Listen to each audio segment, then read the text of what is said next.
ข่าวสารเพื่อการประชาสัมพันธ์ขอเชิญชวนผู้ใจบุญใจกุศลร่วมเป็นเจ้าภาพจัดทำคู่มือสืบสารพิธีกรรมของเยาวชนล้านนาเล่มละ50 บาทหรือร่วมทำบุญตามเจตนาศรัทธาจำนวน 5,000 ถึง 10,000 เล่มท่านที่สนใจจะเป็นเจ้าภาพจะทำคู่มือสืบสารพิธีกรรมของเยาวชนล้านนาโอนผ่านบัญชีธนาคารกรุงไทยเลขที่บัญชี511171438ชื่อบัญชีพระครูภาวนาโสภิตติดต่อสอบถามและร่วมทำบุญได้ที่พระครูภาวนาโสภิตผส.ด็อกเตอร์เจ้าวาดวัดบ้านเหล่าพระเจ้าตากเขียว102หมู่2ตำบลบ้านเรือนอำเภอป่าซางจังหวัดลำพูน51120หมายเลขมือถือ0969525159ได้ทุกวันทุกกายทุกใจวันนี้และวันหน้าโดยทั่วหน้า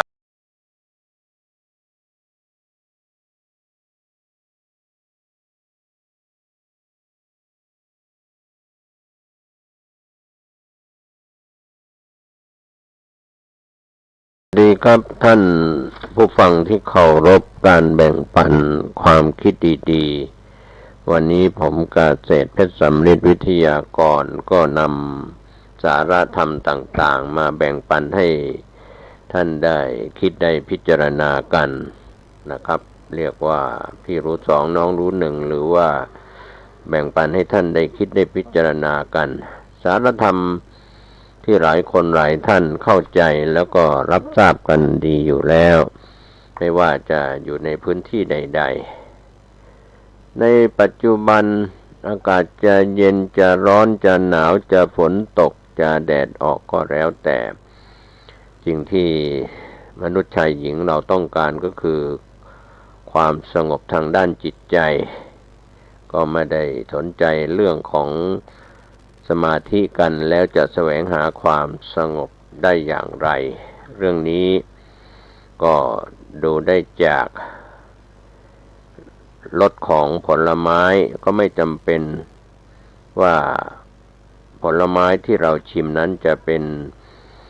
ชื่อของผลไม้นั้นเป็นอะไรแต่เราพึงพอใจในรสชาติของผลไม้ที่เราชิมอยู่บางท่านอาจจะไม่รู้จักรสของผลไม้นั้นว่าเป็นไม้ผลอะไรก็เพียงพอใจอารมณ์ที่เป็นปัจจุบันก็คือสภาวธรรมที่เกิดขึ้นตั้งอยู่ดับไปมีสมาธิแน่วแน่เป็นคณิกะสมาธิบ้างเป็นอุปจารสมาธิบ้างหรือเป็นอัปปนาสมาธิก็ไม่มีอะไรเข้าไปกวนใจคณิกะสมาธินั้นก็เป็นขณะเกิดขึ้นขณะตั้งอยู่ขณะดับไปหายไปนั้นเป็นคณิกะสมาธิอุปจาระนั้นจิตก็เริ่มสงบแน่วแน่นิ่งแต่ยังไม่เป็นเอกคตายังไม่นิ่งที่เป็นหนึ่งเดียวดังนั้นจะเป็นอุปจารสมาธิหรืออัปปนาสมาธิก็เป็นเรื่องของพลังของสมาธิทั้งสามอย่างเรียกว่าสมาธิสามก็ดูเหมือนว่าถ้าเรามองไปแล้วคนที่มีสมาธิที่แนบแน่นนั้นดูเหมือนว่าไม่มีอะไรที่จะเป็น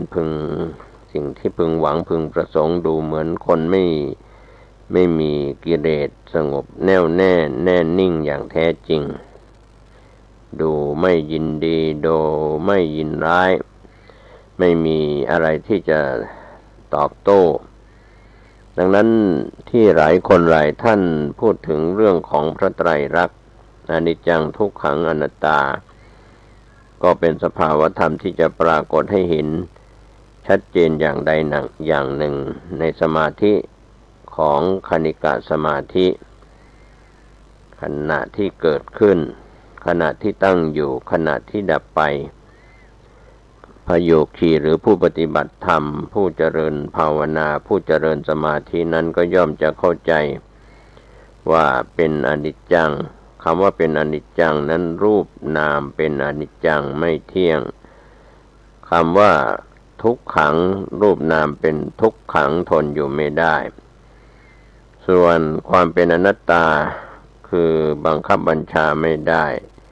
ทั้งรูปทั้งนามทั้งที่เป็นสังคตธรรมและอสังคตธรรมก็ปรากฏกับพระโยคีผู้ปฏิบัติธรรมนั่นนะครับท่านผู้ฟังผู้มีสติปัญญาที่ผ่านการปฏิบัติวิปัสสนากรรมฐานกันมาแล้วคนเราทุกคนยามที่เราฝึกจิตฝึกใจฝึกสมาธิกันก็ดูเหมือนถ้าเราจะ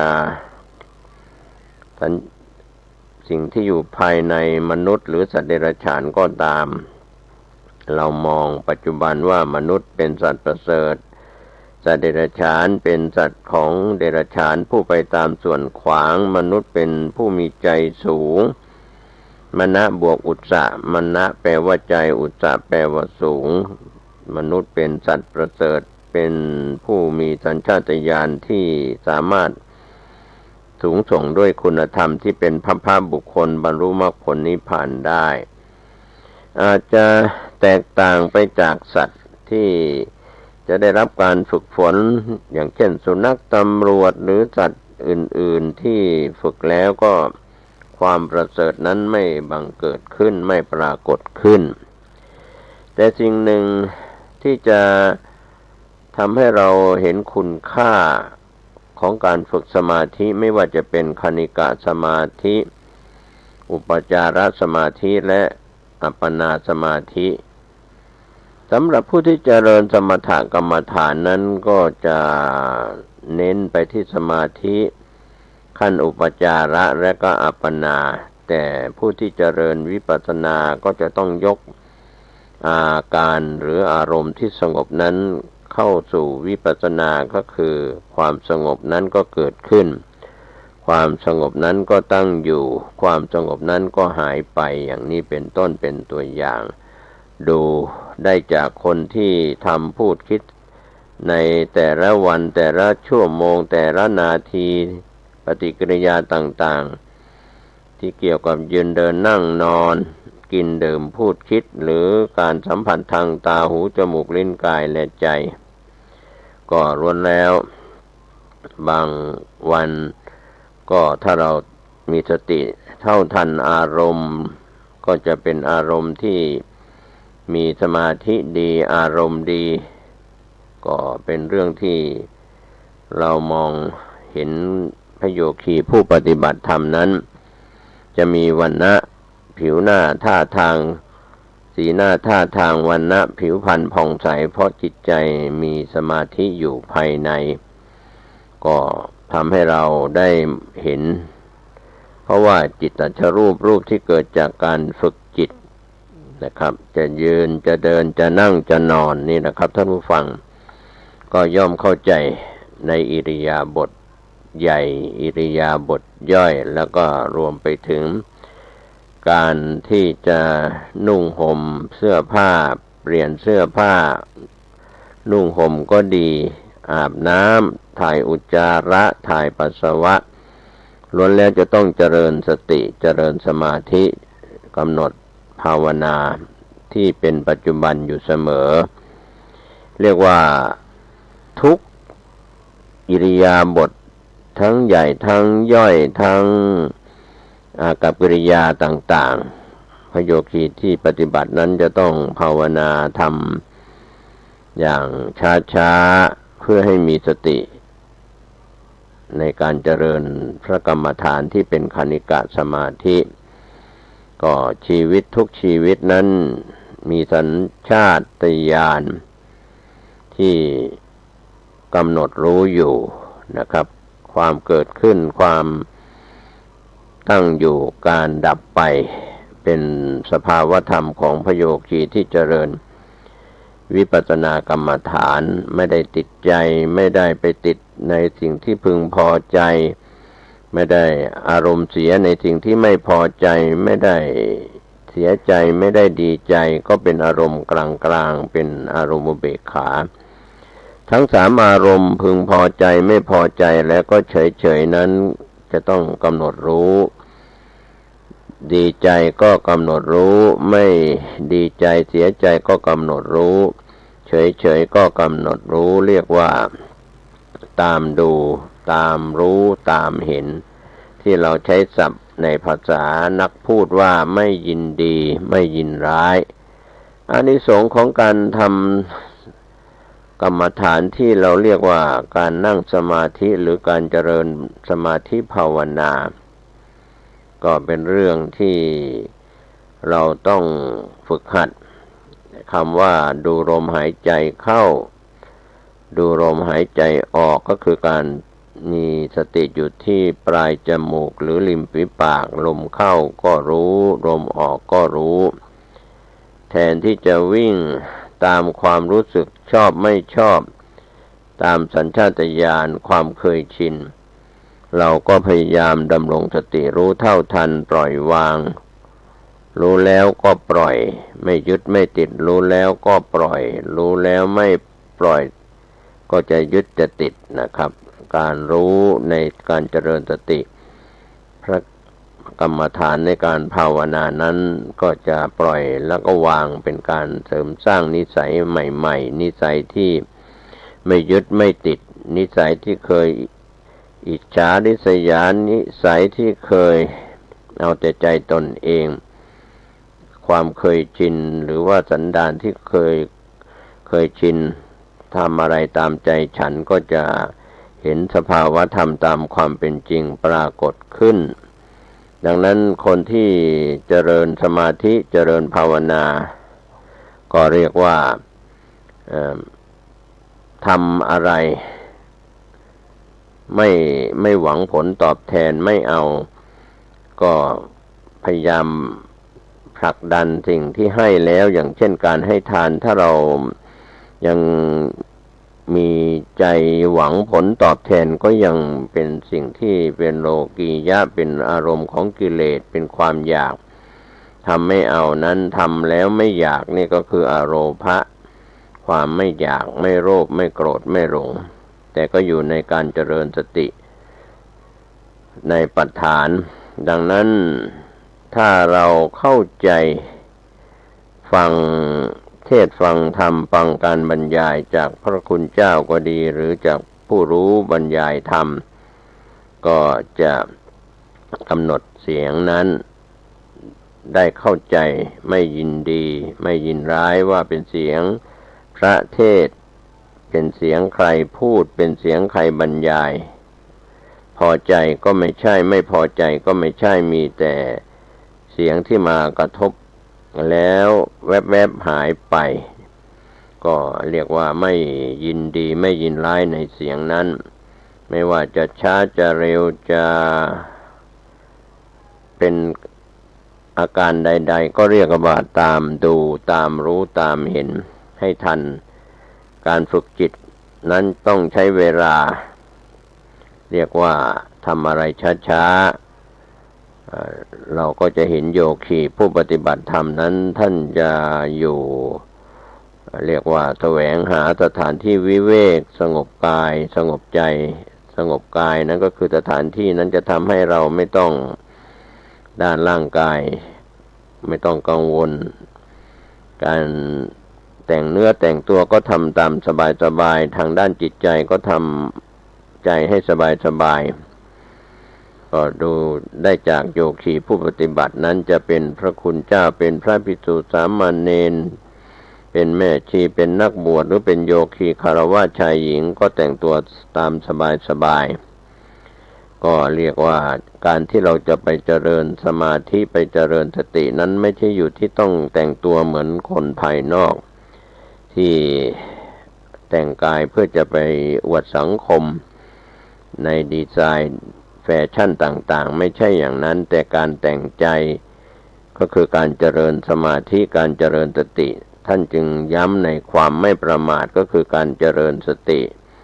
เมื่อไม่ประมาทก็ไม่เหลาะไม่แหละไม่ทำอะไรที่ไม่เหลาะไม่แหละก็คือทำอะไรที่มีสติควบคุมกำหนดรู้อยู่ตลอดเวลา ก็บางครั้งถ้าเราทำอะไรเอาจริงเอาจังมากเกินไปก็ทำให้ความทะยานอยากความมืดก็เข้ามาครอบงำดังนั้นการเจริญสติที่เป็นภาวนาเป็นกรรมฐานเป็นสมาธินั้นเราจะดูใจของเราเจริญสติไปเรื่อยๆนะครับบางครั้งความอยากก็ปรากฏภาวนาไปตามสภาวะ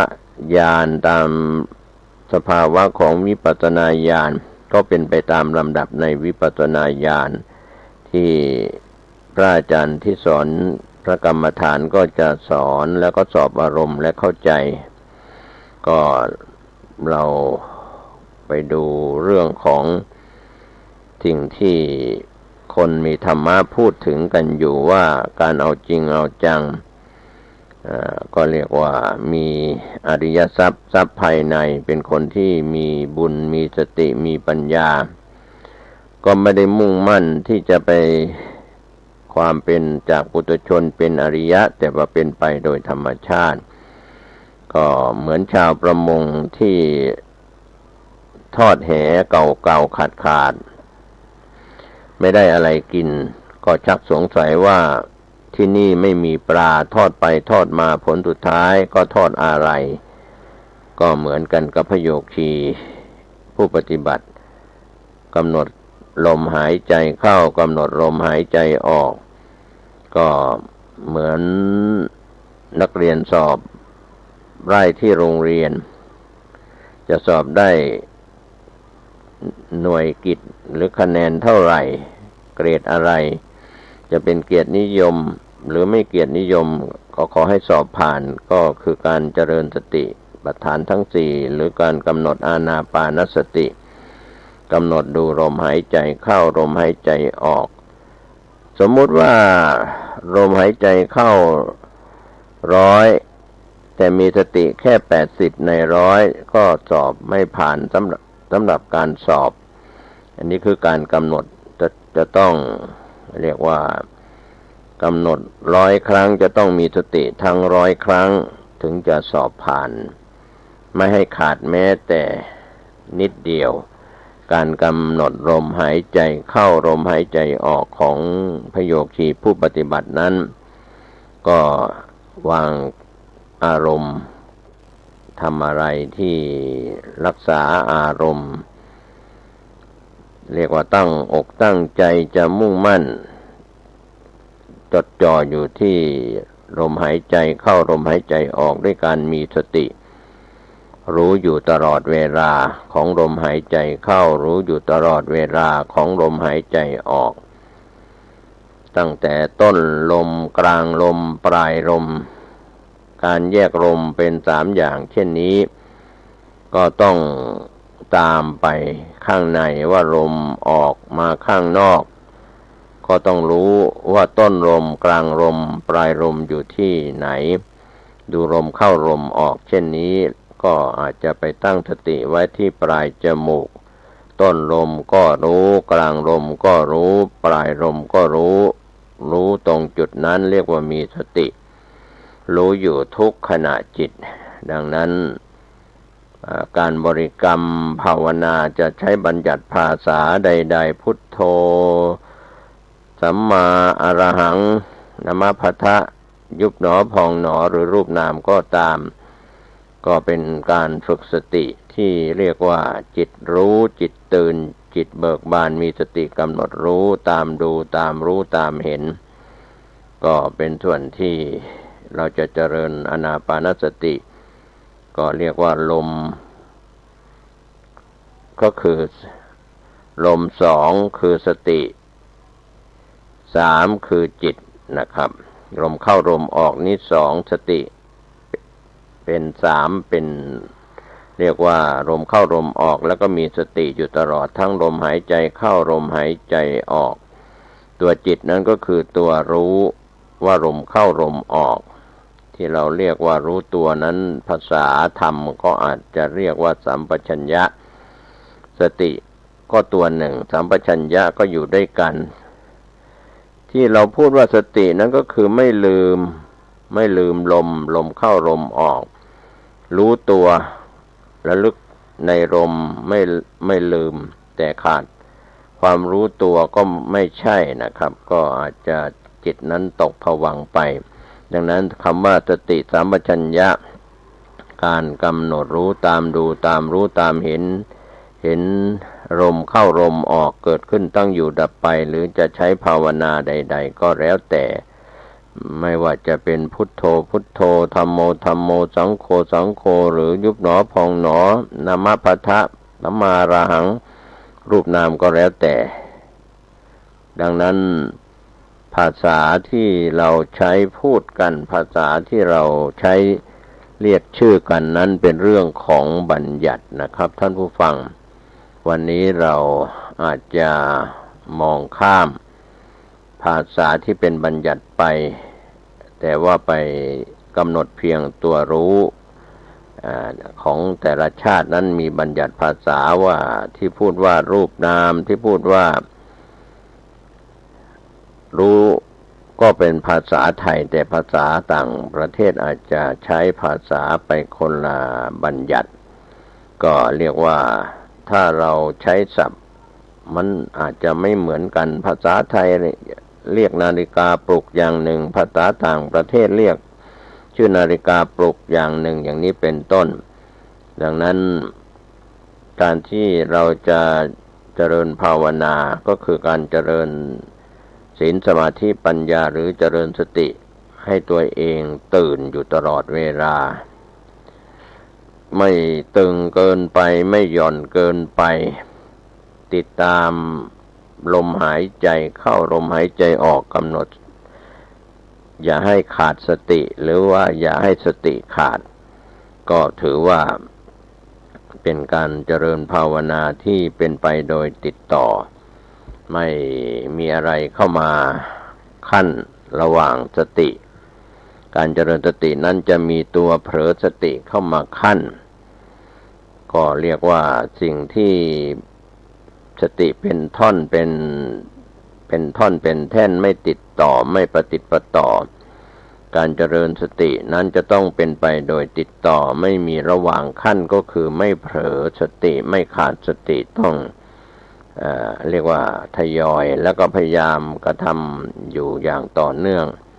ดังนั้นเราจะเห็นโยคีบุคคลชายหญิงจะเป็นพระภิกษุสามเณรเป็นแม่ชีอุบาสกอุบาสิกาคนไทยหรือชาวต่างชาติก็ตามที่เป็นโยคีกำลังเดินจงกรมอยู่กำลังนั่งสมาธิอยู่กำลังทำอะไรอยู่ก็ต้องเรียกว่าเป็นไปตามการภาวนาทำอะไรช้าๆไม่เร็วเกินไปไม่ช้าเกินไปนะครับฝึกสติอยู่อย่างนี้ความสุขที่เกิดขึ้นจากการเจริญภาวนานั้นอาจจะแตกต่างไปจากความสุขที่มีอยู่ภายนอกจากกามสุขจากรูปรสกลิ่นเสียงในด้านบันเทิงจากที่เราไปสัมผัสจากแหล่งสถานบันเทิงหรือสถานเริงรมย์ต่างๆอาจจะไม่มีแต่ความสุขที่ได้รับจากทางใจที่เจริญพระกรรมฐานนั้นเป็นความสุขที่สะอาดที่บริสุทธิ์เรียกว่าไม่ได้ไปเสพวัตถุทางตาหูจมูกลิ้นกายและใจที่เป็นไปตามปกติของชาวบ้านที่โยคีนั้นจึงไม่เลือกชาติใดชนชาติใดคนใดถ้านับถือศาสนาใด